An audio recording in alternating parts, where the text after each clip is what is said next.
Astaghfirullah. Bismillahirrahmanirrahim. Assalamualaikum warahmatullahi wabarakatuh. Alhamdulillah wassalatu wassalamu ala Rasulillah wa ala alihi wa sahbihi wa mawalah wa la hawla wa la quwata illa billahi wa ba'du. Alhamdulillah, segala puja dan puji hanya milik Allah subhanahu wa ta'ala. Salawat dan juga salam kita hadiahkan kepada Rasul kita Nabi besar Muhammad sallallahu alaihi wa ala alihi wasallam. Kita lanjutkan kembali kajian kita, masih membahas kitab Bahjah Qulubil Abrar,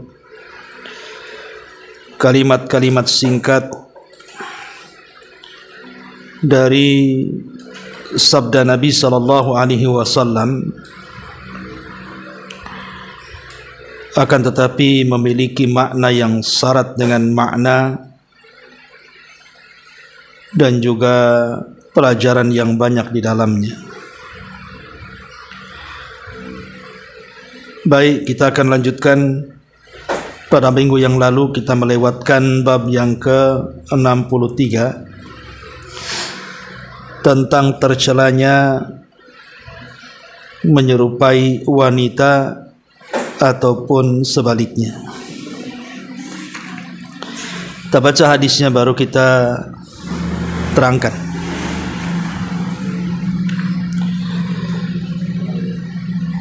An Ibni Abbasin radhiyallahu anhuma qala qala Rasulullah sallallahu alaihi wasallam la'anallahu al-mutashabbihina minar rijali bin nisa wal mutashabbihati minan nisa'i bir rijal. Rawahul Bukhari. Dari Ibnu Abbas radhiyallahu anhuma, beliau berkata, Nabi sallallahu alaihi wasallam bersabda, Allah melaknat laki-laki yang menyerupai wanita atau wanita yang menyerupai laki-laki. Baik. Hadis ini adalah hadis ancaman kepada kita semuanya, di mana Nabi sallallahu alaihi wasallam memulakan dengan kalimat laknat. Dan kita tahu bahwa banyak sekali hadis-hadis Nabi sallallahu alaihi wasallam yang memulakan dengan kalimat laknat. Dan laknat itu artinya seseorang dijauhkan daripada rahmat dan didekatkan dengan azab. Jadi kalau ada kalimat laknat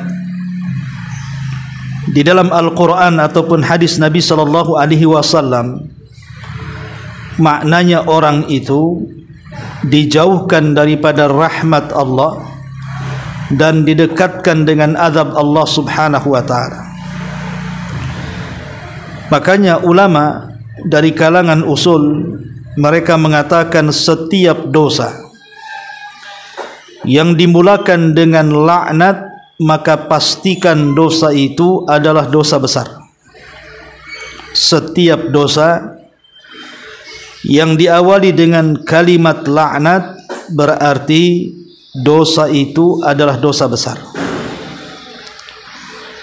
Karena dalam hal ini Nabi sallallahu alaihi wasallam memulakan laknat bagi wanita yang menyerupai laki-laki ataupun sebaliknya, maka tasyabbuh laki-laki dengan perempuan atau sebaliknya kalau dilakukan maka itu termasuk dosa besar. Karena pelakunya akan dijauhkan dari rahmat dan didekatkan dengan azab alias pelakunya dilaknat Allah Subhanahu wa taala. Maka ini bukan perkara main-main. Menyerupai seorang laki-laki perempuan ataupun perempuan menyerupai laki-laki, ini adalah dosa besar yang dilaknat oleh Allah Subhanahu wa taala dan Rasulnya. Ma'asyiral muslimat yang dimuliakan Allah Subhanahu wa taala, hadis yang seperti ini banyak sekali artinya hadis-hadis yang dimulakan dengan laknat. Contohnya Nabi SAW mengatakan la'anallahul wasilata wal mustawsilah. Allah melaknat wanita-wanita yang menyambung rambutnya atau wanita yang minta disambung rambutnya. Dan sekarang banyak wanita-wanita yang menyambung rambut itu dengan alasan kecantikan, terkadang menyambung rambut-rambut mereka. Lah wanita-wanita seperti ini dilaknat oleh Allah Subhanahu wa taala, walaupun alasannya untuk kecantikan. Atau contohnya Nabi SAW mengatakan, ketika Nabi SAW bicara tentang orang-orang yang suka menangis sampai ke tingkat an-niyaha, ketika menghadapi kematian, ada orang yang kemudian menangis sampai ke tingkat niyaha, meratap sampai menolak takdir. Dan Nabi SAW melaknat. Kata Nabi SAW, la'anallahul mar'atan naihata. Allah melaknat wanita-wanita yang meratap saat menghadapi keluarganya yang meninggal dunia, dengan memukul-mukul pipi, merobek-robek pakaian, memotong-motong kuku, berguling-guling, berteriak-teriak, dengan kata lain tidak terima dengan takdir. Maka wanita tersebut dilaknat oleh Allah Subhanahu wa taala lewat lisan Nabi SAW. Atau contoh yang lain, la'ana Rasulullah SAW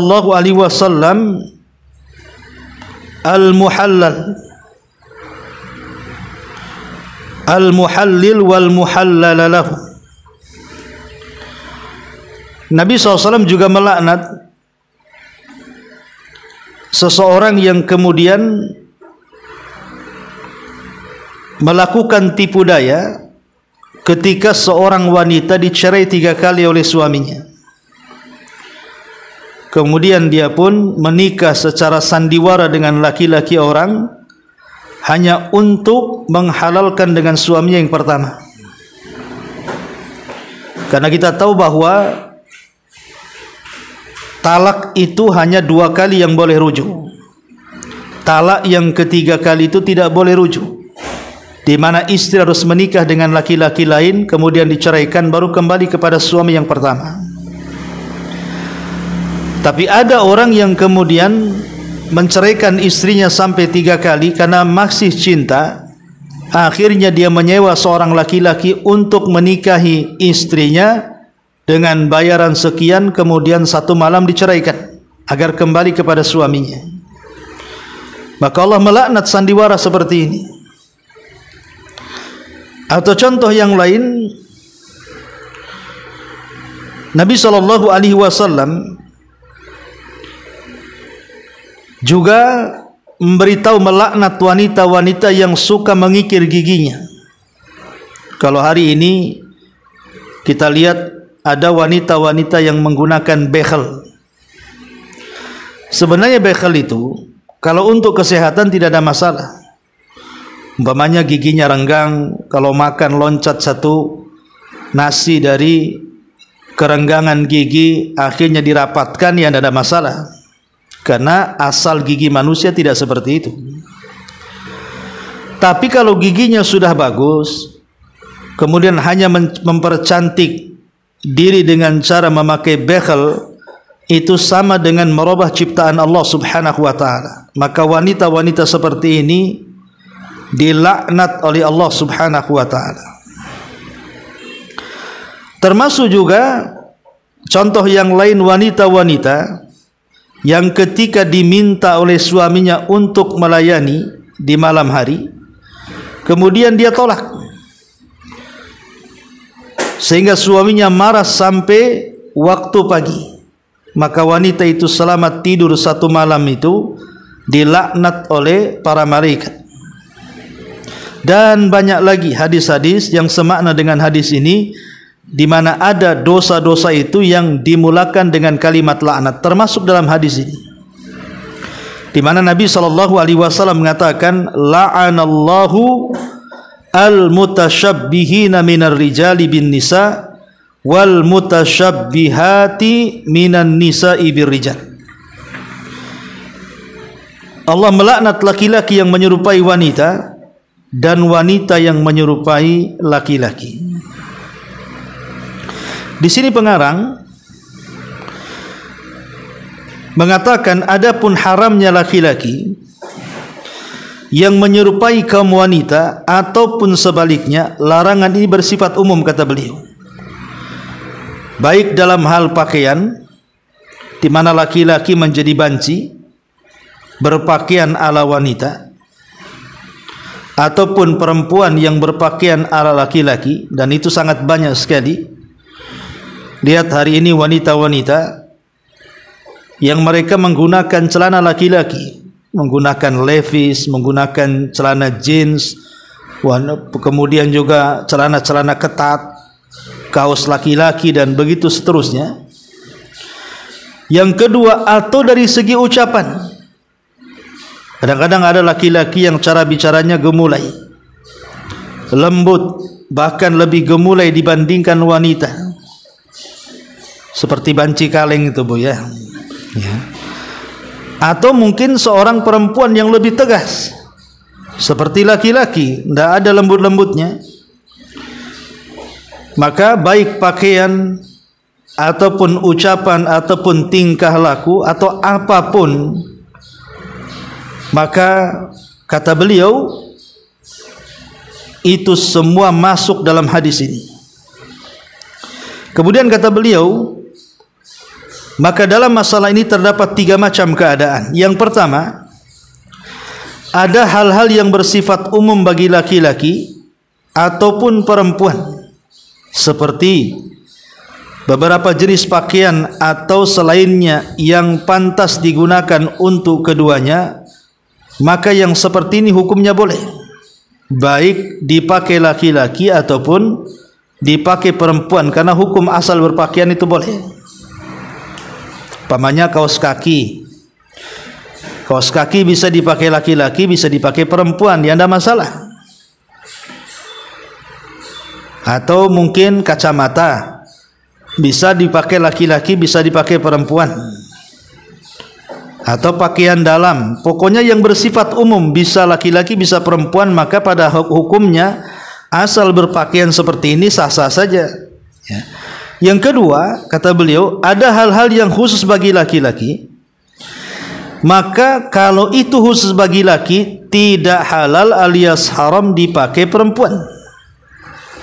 Pakaian yang khusus laki-laki dipakai perempuan haram.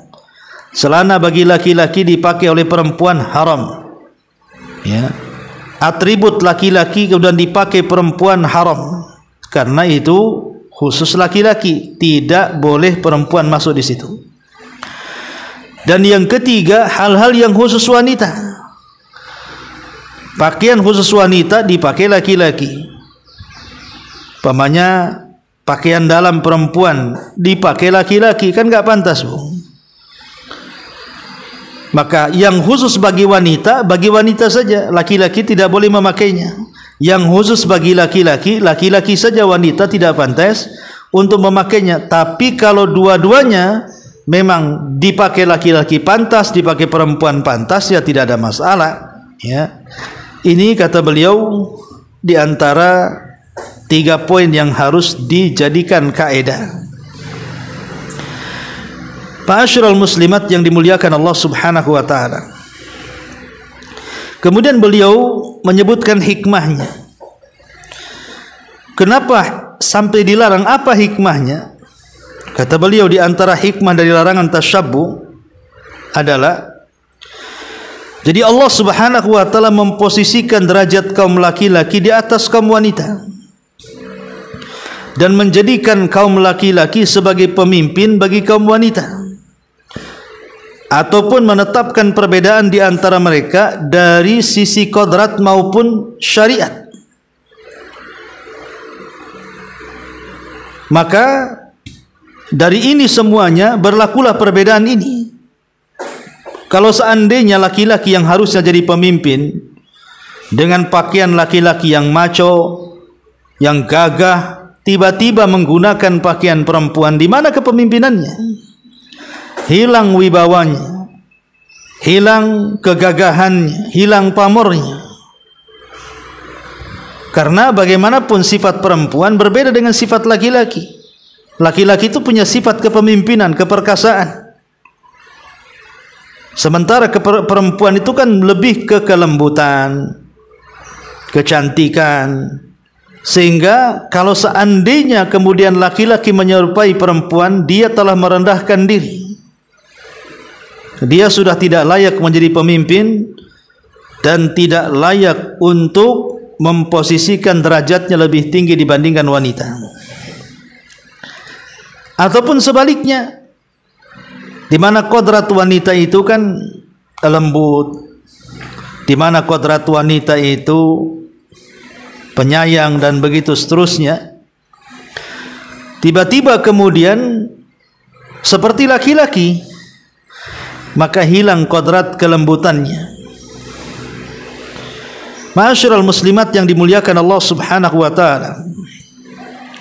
Makanya kata beliau di sini, kaum laki-laki dengan wanita dalam cara bicara, dalam cara berpakaian atau yang semisalnya, termasuk penyebab seseorang menjadi banci dan juga penyebab kemerosotan akhlak. Kita tahu bahwa Allah Subhanahu wa taala menciptakan manusia itu sudah jelas. Ada Adam dan ada Hawa. Tidak ada yang ketiganya. Artinya ada yang keturunan Adam menjadi laki-laki, ada yang keturunan Hawa menjadi wanita. Kemudian Allah Subhanahu wa taala menjadikan kedua manusia ini saling berpasangan dan melahirkan generasi. Kalau seandainya kemudian dunia menjadi terbalik dengan banyaknya penyakit-penyakit masyarakat seperti homoseksual atau lesbi, di mana laki-laki suka laki-laki, harusnya kan kodratnya laki-laki suka perempuan.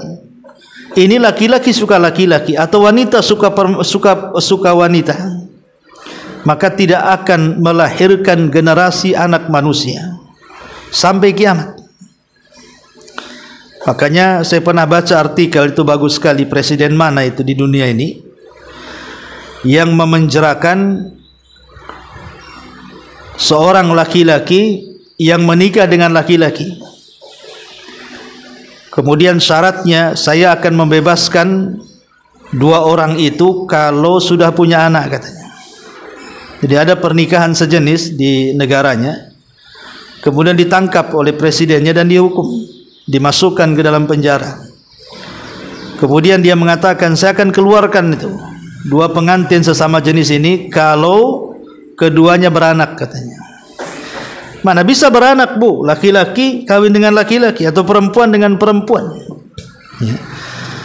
Nah dari sini kita tahu bahwa Nabi SAW 14 abad yang silam sudah mewanti-wanti kepada kita, jangan sampai ada laki-laki menyerupai wanita atau sebaliknya. 14 abad yang silam sabda Nabi SAW sudah menjadi sebuah kenyataan hari ini. Kita lihat hari ini betapa banyak yang dari keluarga baik-baik, keluarga normal bahasanya, tapi kemudian memiliki anak-anak yang justru berbeda dengan orang tuanya. Ada laki-laki yang tidak menyukai perempuan atau sebaliknya. Kenapa ini terjadi? Tidak lain dan bukan karena syaitan. Karena syaitanlah yang kemudian berusaha untuk itu semuanya. Ma'asyiral muslimat yang dimuliakan Allah Azza wa Jalla, makanya para ulama membuat semacam solusi supaya anak-anak kita ini, terutama yang laki-laki, tidak menyerupai perempuan atau sebaliknya. Yang pertama, ihsanu tansyiatil afradi wal iltizam wal muhafadati ala al fawarik as-sulukiyah baina kilal jinsiyaini. Cobalah perbaiki pendidikan dalam keluarga. Pendidikan dalam keluarga sejak dini. Terutama kalau kita punya anak laki-laki atau perempuan. Jangan kemudian kita samakan dari segi pakaian, dari segi permainan, dari segi sikap orang tua kepada keduanya. Contoh umpamanya dari segi pakaian. Dari kecil kita harus membedakan ini pakaian laki-laki, ini pakaian perempuan. Jangan kemudian harusnya pakaian laki-laki diberikan kepada anak perempuan atau sebaliknya.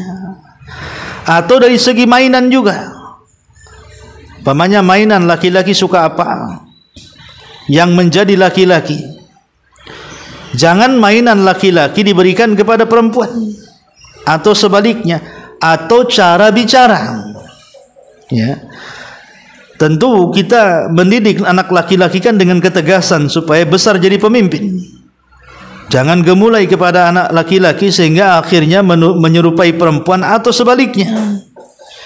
Ini yang pertama, yang paling penting adalah pembinaan di dalam keluarga.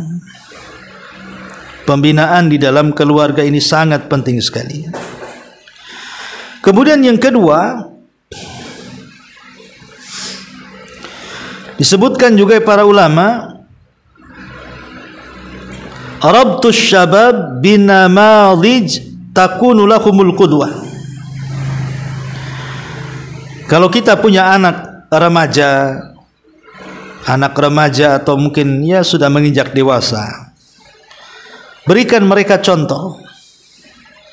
Berikan mereka contoh yang terbaik. Dan tidak ada contoh yang terbaik melebihi Nabi SAW dan para sahabatnya. Dan tentunya juga para ulama. Ya. Berikan kepada mereka contoh. Jadi kalau anak laki-laki, berikan contoh terbaik dari Nabi, dari para sahabat, dari para ulama. Supaya mereka betul menjadi laki-laki dan tidak menyerupai kaum wanita. Ya. Kemudian juga tentang bahayanya tawasul. Wasail at-tawasul, atau kita kenal dengan handphone hari ini, Bu. Handphone hari ini kan subhanallah ya. Dulu zaman kita masih kecil mungkin pakai handphone jadul. Kita tidak bisa melihat apa-apa dalam handphone itu, kecuali hanya untuk alat komunikasi. Apalagi sebelum ada handphone jadul, mungkin seseorang ke wartel atau mungkin ke telepon-telepon umum, sedikit bahayanya. Tapi sekarang banyak sekali kemudian di tangan-tangan anak-anak kita itu handphone-handphone yang membahayakan, konten-konten yang ada dalamnya itu, terutama film-film yang tidak layak ditonton, atau gambar-gambar yang tidak layak dilihat, atau sinetron-sinetron yang tidak layak diperhatikan, dan begitu seterusnya. Itu menyebar. Itulah kenapa kemudian banyak sekali orang-orang yang kemudian berubah akhlaknya. Ya, contoh umpamanya gara-gara ada anak remaja terpengaruh dengan sinetron, dengan film, dengan apa kan, ya namanya film di YouTube atau yang lainnya, sebagiannya kan menggunakan alat teknologi, mungkin memperhalus wajah, memutihkan wajah dan begitu seterusnya kan. Akhirnya kemudian tertarik, ingin seperti yang di sinetron atau di film. Akhirnya laki-laki merawat wajah, merawat badan seperti wanita.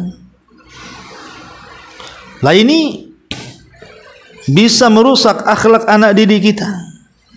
Atau mungkin sebaliknya, mungkin di film tersebut ada wanita tomboy, bahasa kitanya ya, liar dan begitu seterusnya. Akhirnya ditiru dan hilang kewanitaannya, menyerupai laki-laki. Jadi alat komunikasi ini sekarang ini memang lebih sihir dibandingkan sihir.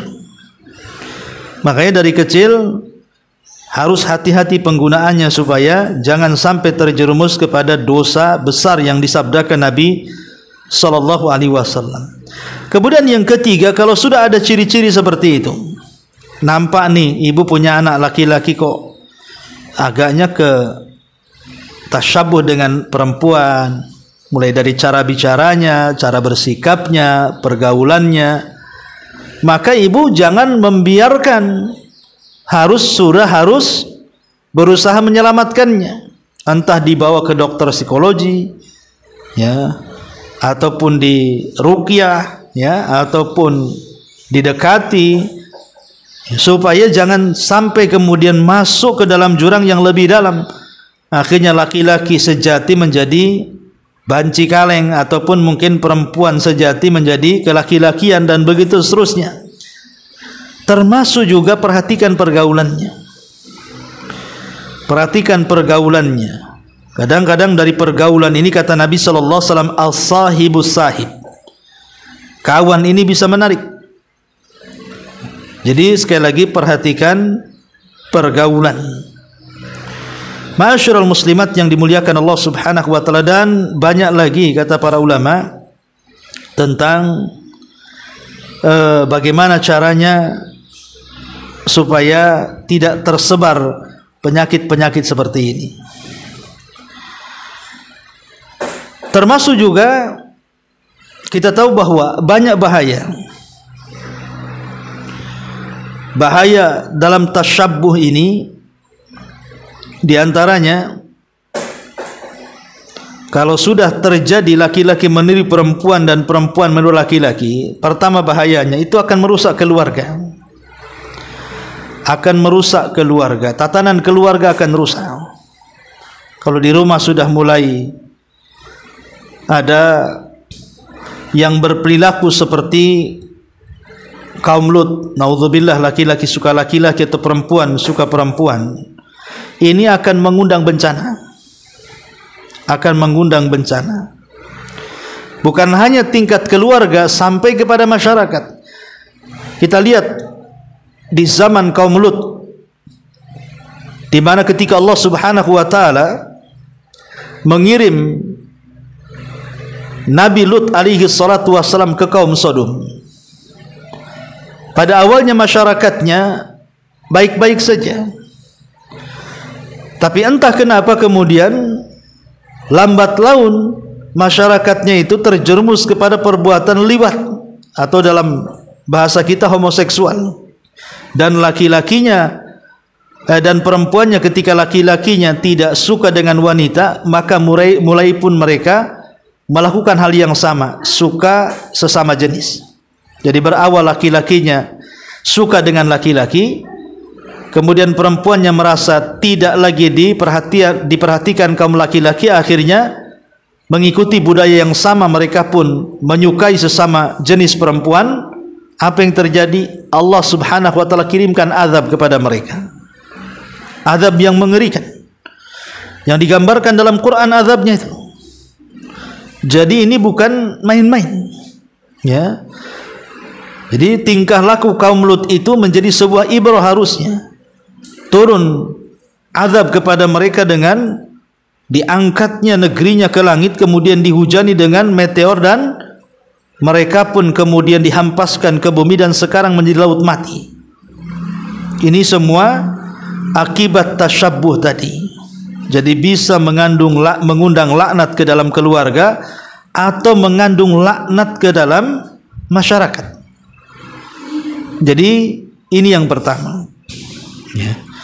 Kemudian yang kedua, di antara bahayanya juga bukan hanya mengundang laknat Allah Subhanahu wa taala, tetapi juga menyelisih fitrah dan kodrat manusia.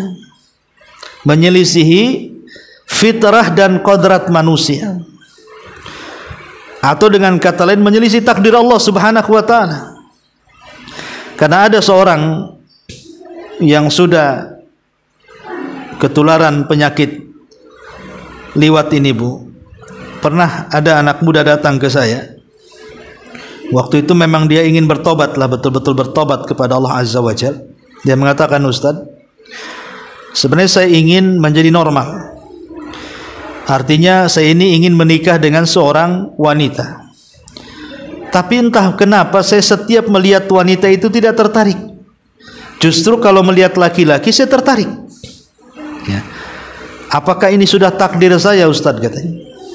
Saya katakan ini bukan takdir. Karena kita tahu bahwa kodrat manusia itu laki-laki dan perempuan. Saya katakan Anda ini punya penyakit. Dan setiap penyakit itu pasti ada obatnya. Obati penyakit. Coba dengan cara diruqyah, dengan cara datang ke dokter spesialis, bertanya kepada mereka. Insya Allah dengan upaya dan usaha Anda akan sembuh. Dan subhanallah, setelah mengikuti saran saya, kalau tidak salah 3 atau 4 bulan setelahnya, dia datang membawa undangan kawinku. Ya. Jadi betul-betul dia sarankan minta diruqyah, dia pun diruqyah hampir seminggu sekali diruqyah, kemudian datang ke dokter, akhirnya normal. Walaupun belum 100%, ya, tiba-tiba dia bawa undangan menikah, kemudian ingin menikah. Artinya kan penyakit seperti ini bukan tidak bisa diobati. Bisa diobati. Bukankah pembahasan pada minggu yang lalu setiap penyakit itu pasti ada obatnya? Ya, jangan kemudian mengatakan ini sudah takdir. Kalau Allah robah takdir saya dari banci menjadi laki-laki normal, nanti akan sampai. Tidak. Harus ada upaya. Ya. Ma'asyiral muslimat yang dimuliakan Allah Subhanahu wa taala. Artinya di sini Nabi sallallahu alaihi wasallam melarang ataupun memberikan sebuah tahdir kepada kita dengan memulakan kalimat laknat.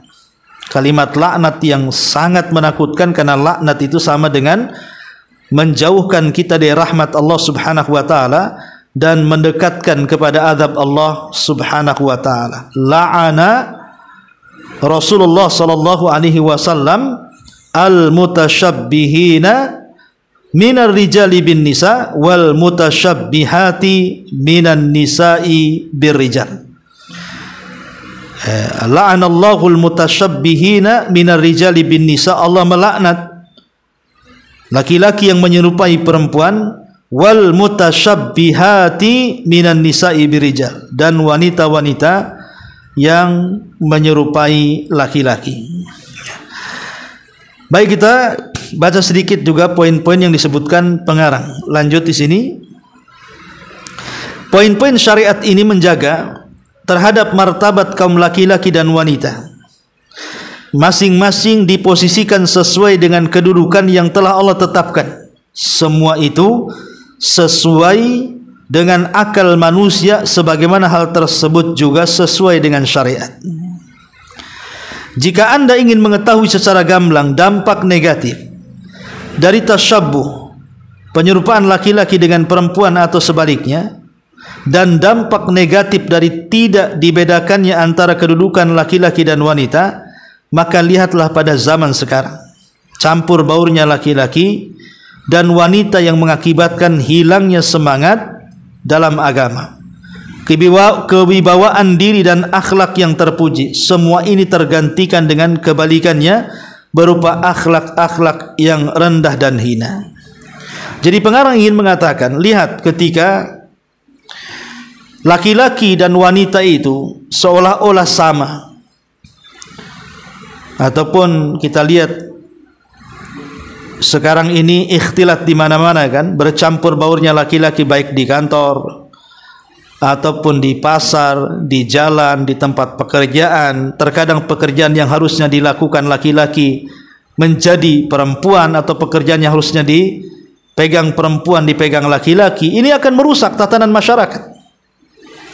Coba ya, kita lihat contohnya umpamanya dalam keluarga. Yang mencari nafkah itu kan harusnya laki-laki, karena itu bebannya memang dibebankan kepada mereka. Allah yang mengatakan ar-rijalu qawwamuna 'alan nisa bima faddalallahu ba'dahum 'ala ba'din wa bima anfaqu min amwalihim. Jadi beban nafkah keluarga itu adalah laki-laki. Wanita itu di rumah saja. Tapi sekarang karena dunia sudah terbalik, kita lihat banyak wanita-wanita akhirnya mencari nafkah di luar. Entah menjadi TKW contohnya, ke luar negeri, ke Singapura, ke Malaysia, ke Arab, ke mana kan gitu kan. Lihat kerusakannya. Ya, saya tidak memandang ada maslahatnya, tapi lihat kerusakannya yang lain. Ya, seperti kasus-kasus akhirnya terjadinya perselingkuhan karena istrinya mungkin setahun 2 tahun di luar negeri, suaminya selingkuh di tempat tinggalnya, atau sebaliknya, dia yang selingkuh di luar negeri.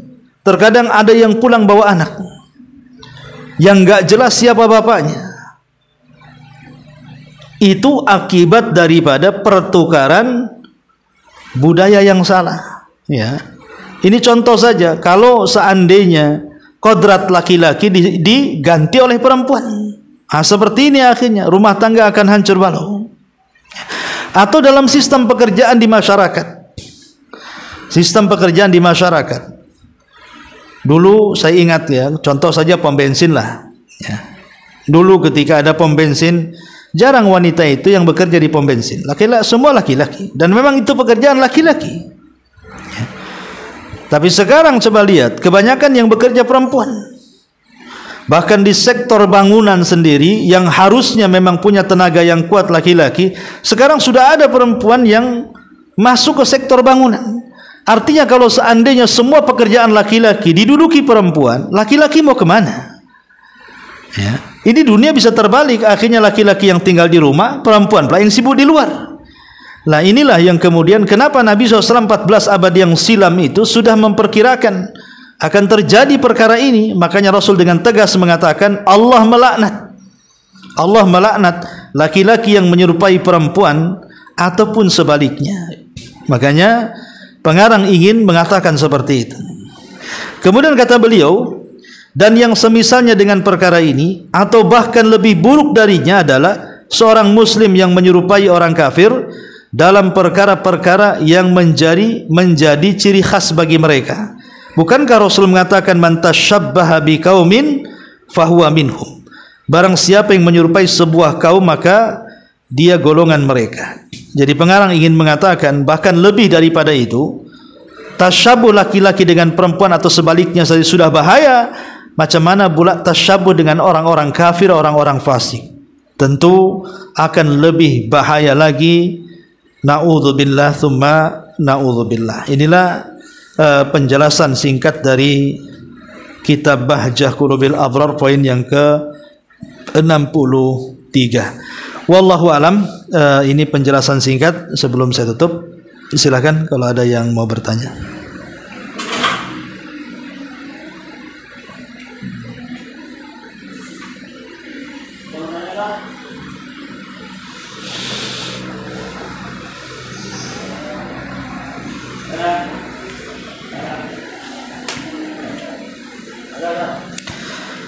Alhamdulillah, subhanakallah bihamdika, asyhadu an la ilaha illa anta, astaghfiruka wa atubu ilaik. Allahu ta'ala. Assalamualaikum warahmatullahi wabarakatuh. Terus ya.